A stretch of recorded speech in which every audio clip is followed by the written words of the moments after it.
You're listening to the Health Courage Collective podcast, episode 15, Love Your Mitochondria.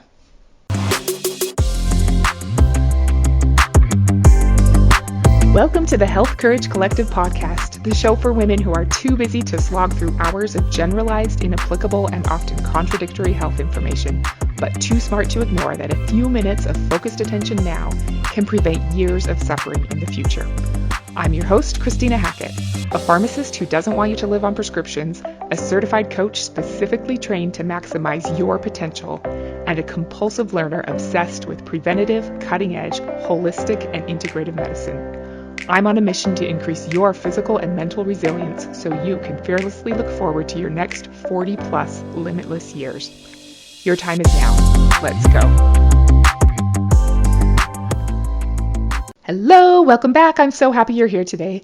I hope you've had a lovely week. Have you been thinking about intentionally designing your future by being mindful with your current habits?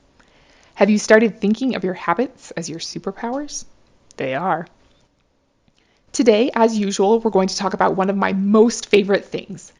As we go about our lives on Earth, we need energy for everything. To get around, to plan, to think, to just exist. Energy is as fundamental as it gets. Without it, we die. The more we have of it, the more good we're able to do, right? So, if I told you I could give you access to something that pound for pound produces 10,000 times more energy than the sun, would you be interested? What would you do with that much energy? 10,000 times more energy production than the sun is super powerful and a potential major force for good. So, what is it that's capable of producing this much energy? It's your body. For real. Pretty cool, right? I hope it's cool and not like a wah wah. Pound for pound, you are 10,000 times more power-filled than the sun. Why is this? Because of our amazingly fantastic little friends, our mitochondria. So, get out a paper and pencil and take notes. There will be a comprehensive exam at the end of the episode on the Krebs cycle. I expect you to be able to diagram ATP production and use and write an essay on oxidative phosphorylation. Just kidding. Remember, we don't get overwhelmed here. But I do think it's really important to understand how crucial good mitochondrial health is for your enjoyment of life now and your opportunity to age well and remain disease and drug-free for many years to come. If you take good care of your mitochondria, I promise your life will be better. So, what are mitochondria? You probably remember them as the powerhouses of the cell. They are little organelles inside almost every cell in your body. The more energy a cell needs, the more mitochondria it has. Heart and other muscle cells and brain cells have thousands of mitochondria per cell. Oocytes, the cells in your ovaries, have 100,000 mitochondria per cell, the highest concentration of any cells. Sperm cells have fewer than 100 mitochondria each. Red blood cells and skin cells have very few, if any, at all. By weight, 10% of the human body is mitochondria, about 10 million billion mitochondria in your body. Mitochondria produce energy via cellular respiration, meaning they take oxygen and the molecules that come from digested food and produce our body's energy currency, ATP, which stands for adenosine triphosphate. This is aerobic respiration, meaning oxygen is present. There are other processes that go on under other conditions. We won't get into those. Basically, we live to feed our mitochondria.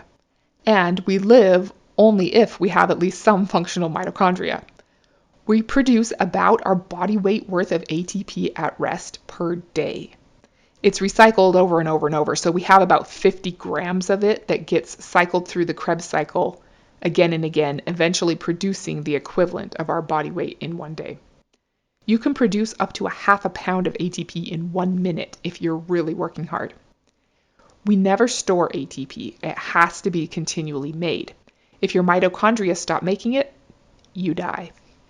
Mitochondria were originally independent bacterial cells who eventually entered into a symbiotic relationship with other cells, which is how they, over time, became a structure within another cell.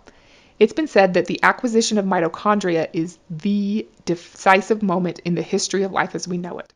Without it, the world could never have evolved beyond single-celled organisms. We could not live without our mitochondria. They were the original probiotic. Mitochondria have their own DNA separate from the DNA in the nucleus of the cell. It's structured like bacterial DNA because mitochondria used to be bacteria. And it is passed only from mom to baby. No dads allowed. Kind of cool. So a lot of mitochondrial advantages or problems can be traced along the maternal ancestry line. In those cases, it doesn't matter what was up with any of the fathers along the line, it's a maternal trace only. Kind of cool. While energy production is the main thing we think about, mitochondria are also involved in many other cellular tasks, like cell signaling via reactive oxygen species, electrolytes, and hormones, immune responses, detoxification, cell metabolism, cell differentiation, cell growth, and cell death. Programmed cell death is called apoptosis, and it happens when cells are worn out or damaged beyond repair. When executed properly, apoptosis is a well-orchestrated process of cellular self-destruction, and all parts are consumed by neighboring cells or macrophages, and the fragments are recycled.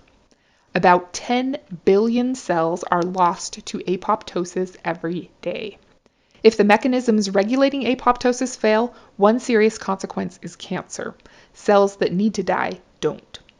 You want proper apoptosis, just enough, but not too much. An interesting thing I recently learned is that in utero, we don't develop fingers as extensions of our hands. Instead, after the hand develops, apoptosis comes into play to eliminate the cells in between the digits. If this fails, a baby with webbed hands is born. Shaping the body is largely subtraction, not addition. The signal for apoptosis involves the percentage of dysfunctional mitochondria and the total ATP level in the cell relative to its demand. Cells with defective mitochondria are constantly being eliminated. If we have mostly healthy mitochondria, this is exactly how we want things to go. However, if too many mitochondria in too many cells are defective, the number of functional cells in that particular organ will decrease, which is known as atrophy or shrinkage. We don't want that. During energy production, electrons move along what is called the electron transport chain in the mitochondria. Mother Nature has orchestrated this chain reaction beautifully, but each different step is an opportunity for electrons to leak out if things aren't running exactly efficiently. In addition to atrophy of organs or tissues with too many dysfunctional mitochondria, if mitochondria are still running but not functioning efficiently, they don't produce enough energy, which is a problem we feel.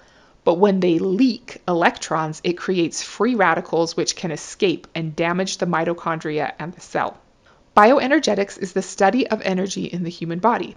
It's super interesting because problems with energy production and use are at the heart of so many diseases. Compromised mitochondrial function is now seen as one of the leading causes of a wide range of seemingly unconnected degenerative diseases, and even the aging process itself. If your goal is to die young as late as possible, with as few diagnoses and medications as possible, it is absolutely crucial that you lovingly care for all your little mitochondria. Side note, I stopped caring about t-shirts that say stuff a while ago because I came to realize that I just never wear shirts like that. No matter how much I think I'll like them, they never get worn. But I recently saw a picture of Dave Asprey wearing a t-shirt that said mitochondriac on it. And I was like, yes, I must have that shirt.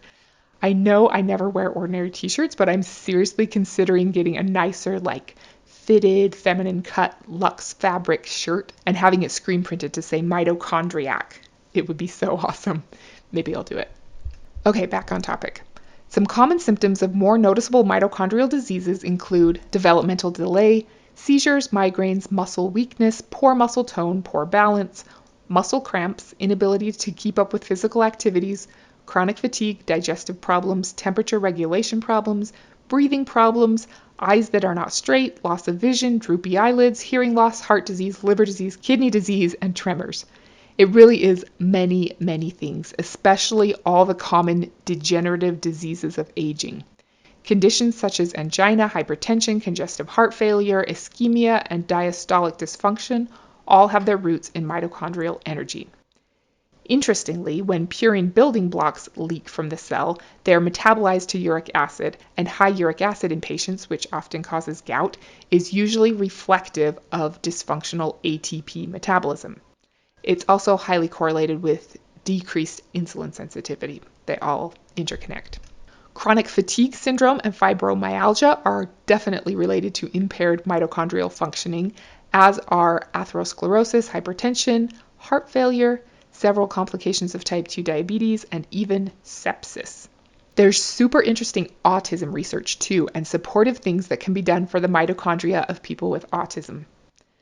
Dysfunctional mitochondria contribute to cataracts, glaucoma, diabetic eye disease, and very much so to macular degeneration. The retina requires proportionally more energy per cell than any other tissue in the body. Free radical damage also affects the eye's drainage system, messing with normal eye pressure and fluid outflow of the eye. There is also a clear link between Alzheimer's and glaucoma, both of which are heavily linked to mitochondrial insufficiencies.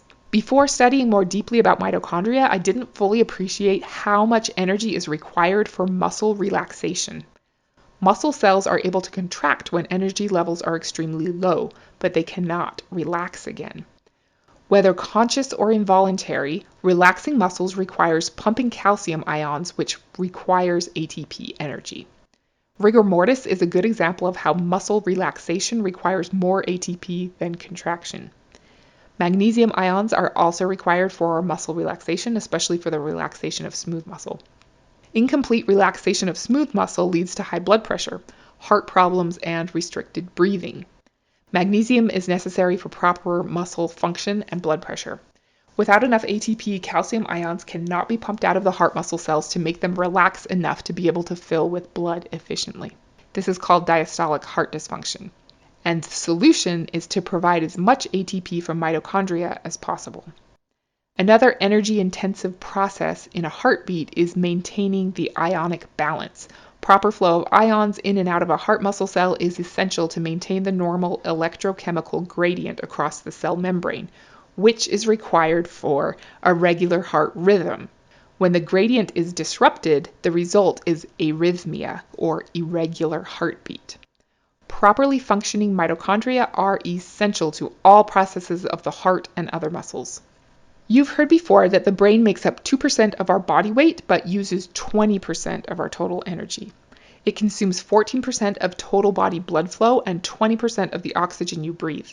Its energy reserve is very small, so it needs to be constantly fed with nutrients. Your brain will suffer significantly from mitochondrial dysfunction, and we want to take care of our brain, so be sure to take care of your mitochondria. Feeling brain fog is an indicator of mitochondrial dysfunction. As we age, more lipids become oxidized and the brain's vulnerability to degenerative diseases increases with time. Mitochondria are of paramount importance in Alzheimer's disease, Parkinson's, Huntington's, and both primary and secondary stroke damage in the brain. Mitochondria and free radicals are also implicated in mood disorders, depression, and ADHD. It has been proposed that the balance between stress response and available ATP energy from mitochondria is largely responsible for mental health, which is super interesting for depression and anxiety and the potential for non-drug options for improving those conditions. Studies have linked ADHD to free radical damage and environmental pollutants known to adversely affect mitochondria. And I think there's so much that can be done other than giving children amphetamines, but I'll save that soapbox for another day. Even outside of any brain diseases or conditions, we can halt or slow the decline of our mental abilities as we age by supporting our mitochondria and metabolic health. There are even things you can do to boost your regular mental performance by supporting your mitochondria to give you a mental processing advantage. 48% of people under age 40 have premature mitochondrial dysfunction, and about 100% of people over age 40 have some level of mitochondrial dysfunction. It's also known as aging. Mitochondria get dysfunctional or damaged in a lot of ways and by a lot of things. It might seem a little disappointing, but a ton of them are within our control, which is super awesome. Many drugs can damage or impair mitochondria. It's one of the many reasons I think it's best to avoid pharmaceuticals if at all possible. Not in an irresponsible way, of course. Even ibuprofen, which seems pretty benign, can impair mitochondrial functioning, even if only briefly. So if you can avoid it, especially long term, in favor of anti-inflammatory supplements like curcumin and fish oil, or modalities like cryotherapy or ice, you'd be doing your mitochondria a favor. Many drug-induced toxicities, like from overdose, have to do with mitochondrial damage caused by drugs. One of my pie-in-the-sky dreams is to someday create, or just have, a list of how each drug affects mitochondria so we can proactively do something about it. And which nutrients the drug depletes, because different drugs cause different nutrient deficiencies too. For now, I'll keep dreaming. Aside from drugs, other toxins also damage mitochondria. All the usual suspects are at play. Alcohol, smoking, glyphosate, which is in Roundup, plus all the other herbicides, mercury from dental fillings and high fructose corn syrup, pesticides, plastics, outgassing carpets, furniture, and new cars, cosmetics, soaps, lotions, body washes, shampoos, household cleaning products, air and water pollution, food additives and ultra-processed foods. Also, the advanced glycation end products, also known as AGEs, which are formed from an abundance of sugar in the diet, can damage mitochondria. A great deal of the injury to mitochondria comes in the line of duty. Energy production, this formation of ATP, can generate a lot of free radicals, especially if these high energy electrons leak out of the electron transport chain and prematurely react with oxygen, producing superoxide, a dangerous free radical. Those free radicals can, and do, damage the mitochondria. One way to get electron leakage and free radical formation is if too much fuel is coming down the chain. It causes like a backlog at complex 1 of the chain, and the electrons start to spill out and form free radicals, which then damage everything near to them. Another way to get electron leakage at complex 3 of the chain is if the ATP isn't being used up fast enough. So in addition to eating harmful things like toxin-covered foods, processed foods, food additives, and sugar, having too many calories coming in and or too little energy being demanded by the body damages our precious little mitochondria. There are several theories about what causes aging. Obviously, it's multifactorial. We have to consider a whole host of things like hormones, telomeres, DNA damage, gene expression, oxidative stress, and stem cell populations and functioning. They all interconnect, but they all rely heavily on proper bioenergetic functioning. Based on what we now know, mitochondria may be the most important piece in this puzzle because they are involved in all the other factors being considered. As more and more mitochondria become defective, we get a slow and steady loss of energy production and of tissue density and function, and of stem cell vitality. Your mitochondria make up about 10% of your total body weight, so if you weigh 140 pounds, you have about 14 pounds of mitochondria in your body. In my super cursory and non-specific Googling, the average cell phone battery weighs about 32 grams, and the average cell phone weighs about 200 grams. This would mean 16% of a cell phone's weight is from the battery. I thought it would have been more, and maybe it is, but we'll just go with it. Can you see the relation here? Have you ever had a phone that's getting old and doesn't hold a charge as well? My last phone had some kind of problem once it got older that it would just shut itself down if you were using certain apps, especially the camera, if it was below 50% power. The only way to get it to come back on after shutdown was to charge it.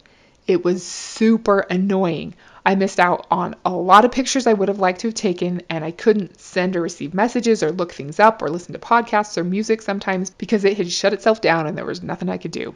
I always had to have a battery bank and charging cord with me if I wanted to be able to take a picture, or if I thought I might need to make an emergency call after taking a picture. Ugh. First world problems, I know, but it was super annoying and definitely not optimal cell phone functioning with all the amazing connectedness, computing power, searchability, and photo and recording options ready and effortlessly always on hand that we've come to expect. Have you had a similar experience with an aging phone? Like your 32-gram phone battery, when your 14 pounds of mitochondria start getting dysfunctional, it's like they don't get fully charged and they get depleted too quickly. Like your cell phone, you can't be as effective or useful if you don't have enough energy to get through life. If you don't have enough energy and you develop degenerative diseases, You'll miss opportunities to create memories. You'll not have needed information ready at hand to call up, and you'll be frustratingly less effective at all the things you're hoping to do. But unlike our cell phone battery, we have the ability to make new mitochondria all the time, and we can support them to become stronger so that we're capable of doing more of the good we're hoping to do. The first step in lovingly strengthening our mitochondria is to stop doing all the things that make them weak. Don't allow them to be damaged by environmental toxins if you can help it. We'll talk more about this in the future, but being conscious about avoiding herbicides, pesticides, plastics, air pollution, water pollution, food additives, toxic household cleaning products, and questionable personal care products really does matter. There are so many good alternatives and solutions that it really is worth it to make the effort. Next, we need to do our best to protect our mitochondria from themselves, or rather from the sort of risky process that they run for us. Avoiding overeating and undermoving will help the electron transport chain from getting clogged up with excess electrons that leak out to become damaging free radicals causing oxidative stress. After we've stopped as much damage to them as possible, we can help our mitochondria by supplementing them with some key nutrients that help them operate more efficiently. We want to have as much glutathione around as possible. This is our master antioxidant. We'll talk more about it in the future. You can get it as a supplement, but it's not well absorbed at all, so you have to be super choosy or it will be a waste of money. I take a liposomal glutathione called Glutathione Force, made by Bulletproof. Pure Encapsulations also makes a liposomal glutathione that has to be kept in the fridge. Another way to boost your glutathione is with the supplement NAC, which stands for N-acetylcysteine. It's less expensive and much more easily absorbed, so it's a really good everyday kind of option. But you do need proper levels of some other nutrients in order for it to work in boosting your glutathione level. Absolutely critical to mitochondrial function is coenzyme Q10. Our body makes Q10, but like a lot of things, the amount we make decreases with age. CoQ10 is fascinating, and it's right up in there at the production of ATP, carrying the electrons along. And if you don't have enough CoQ10, you're going to fumble more electrons and cause more oxidative stress, which burns out your mitochondria. In addition to being involved right there in the electron transport chain itself, CoQ10 and certain forms of vitamin E, stay tuned for more on this in a couple weeks, can protect cell membranes from lipid peroxidation. CoQ10 has a role in many conditions, especially all heart conditions, and also Parkinson's and Huntington's diseases, as it's neuroprotective too. It protects LDL cholesterol from becoming oxidized, which is hugely important. CoQ10 is depleted by statin cholesterol drugs, so it's critical to take if you're on one of these medications, which maybe you shouldn't be, but we'll save that for another time. It's more important to take the older you get. It also helps smooth muscle relax, which might help lower high blood pressure, but it doesn't lower normal blood pressure, which is a good thing. The ubiquinol form is better than the ubiquinone form, so make sure you get a good product. I'm trying not to make this run on for too long, but there are a few more supplements worth mentioning. Have you heard of PQQ? Pyrroloquinoline quinone is a supplement that's often advertised for mental clarity, which it can help with via helping boost your mitochondria. It protects from oxidative damage and stimulates the growth of new mitochondria, which is super awesome. It also probably helps with a host of other degenerative diseases of aging and boosts immune function. Like Q10, it's not a vitamin because our bodies make it. But like Q10, our bodies make less of it the older we get, so it approaches the definition of a vitamin the older we get. We need to take it as we get older. Like glutathione, most PQQ isn't properly absorbed, so you have to be really choosy about which product you buy. It's super cool to talk about. We'll come back to it in the future. It's found in dark chocolate and a few other foods, and it has been found in interstellar dust, which is kind of cool and thought-provoking. I can talk about supplements forever, so we'll have to save most of the rest of them for another time. But just really quickly, some other things that help with mitochondrial function are carnitine, which is needed to transport long-chain fatty acids to the mitochondria, helping you make more ATP. It also helps clear out lactic acid buildup. There is also D-ribose, which is essential for the production of ATP. We make it, but like other things, D-ribose supplementation becomes more important as we get older, starting after age 40. It also helps pre and post workout, and it's super helpful for fibromyalgia. It is easily absorbed, so most cheap products you find would probably work fine.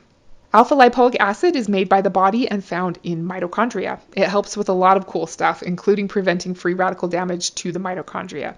It comes in R and S forms. The S form is worthless. Most supplements are an RS mixture, so you'd do better to find a stabilized R alpha lipoic acid product.